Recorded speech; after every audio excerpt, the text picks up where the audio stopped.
ಸಹೋದರ ಸಹೋದರಿಯರು ಸಂಬಂಧಿಕರಿಗೆ ಯಾವ ರೀತಿಯಲ್ಲಿ ನಾವು ಒಟ್ಟಾಗಿ ಸೇರಿ ನಾವು ಒಂದು ಆರ್ಥಿಕವಾಗಿ ಶಕ್ತಿಯನ್ನು ಬೆಳೆಸ್ಕೋಬಹುದು, ಅದರ ಬಗ್ಗೆ ಹೆಚ್ಚಿನ ಗಮನ ಕೊಟ್ಟು ಇವತ್ತು ಹಲವಾರು ರೀತಿಯ ಕೇಂದ್ರ ಸರ್ಕಾರದ ರಾಜ್ಯ ಸರ್ಕಾರದ ಯೋಜನೆಗಳಿರ್ತವೆ, ಅದನ್ನ ಸದ್ಬಳಕೆ ಮಾಡಿಕೊಳ್ಳಿ. ಇಲ್ಲಿ ಏನು ಜಲ ಮಿಷನ್ ಯೋಜನೆ, ಅಲ್ಲಿಂದ ನಿಮ್ಮ ಮತ್ತೆ ಇನ್ನೆರಡು ಕಾರ್ಯಕ್ರಮಗಳ ಬಗ್ಗೆ ಹೇಳಿದೆ. ಜಲ ಮಿಷನ್ ಜೊತೆಗೆ ಸ್ವಚ್ಛ ಭಾರತ್.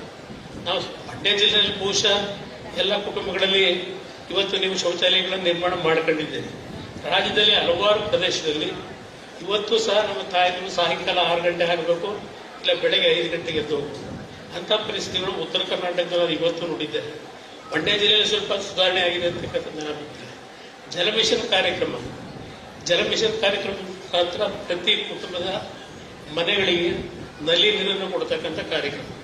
ಮನೆ ಟಿವಿಲಿ ಯಾವುದೋ ನೋಡ್ತಾ ಇದೆ, ಯಾವುದೋ ಹಳ್ಳಿನಲ್ಲಿ ಆ ಒಂದು ಜಲ ಮಿಷನ್ ಕಾರ್ಯಕ್ರಮದಲ್ಲಿ ಏನು ಬೀದಿಗಳಲ್ಲಿ ಟ್ಯಾಪ್ ಹಾಕಿದ್ದಾರೆ, ಆ ಟ್ಯಾಪ್ನ ಕಳ್ತನ ಮಾಡ್ಕೊಂಡು ಓಡ್ತಾ ಇರೋ ದೃಶ್ಯವನ್ನು ತೋರಿಸ್ತಾ ಇದ್ದಾರೆ.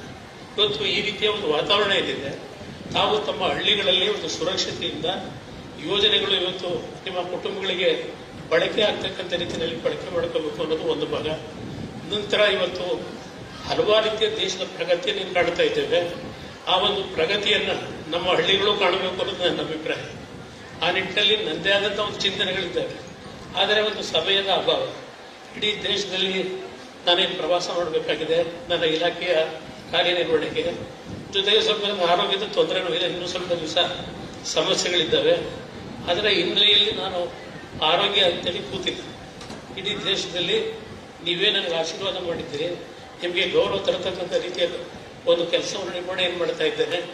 ಸ್ವಲ್ಪ ದಿನಗಳ ಕಾಲ ಅವಕಾಶ ಕೊಟ್ಟರೆ ಮಂಡ್ಯ ಜಿಲ್ಲೆಯಲ್ಲಿ ಹಲವಾರು ರೀತಿಯ ನಿಮ್ಮ ಬದುಕಿಗೆ ಒಳ್ಳೆಯ ರೀತಿಯ ಒಂದು ಕಾರ್ಯಕ್ರಮವನ್ನು ತರತಕ್ಕಂಥ ನಿಮ್ಮ ಜೊತೆಯಲ್ಲಿದ್ದೇನೆ.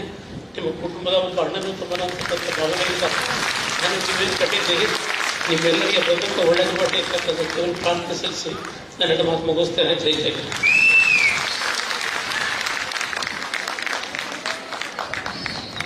ಬಹಳ ಸ್ಫೂರ್ತಿ ತುಂಬಿದ ಮಾತುಗಳನ್ನಾಡಿದ ಸನ್ಮಾನ್ಯ ಉಕ್ಕೋ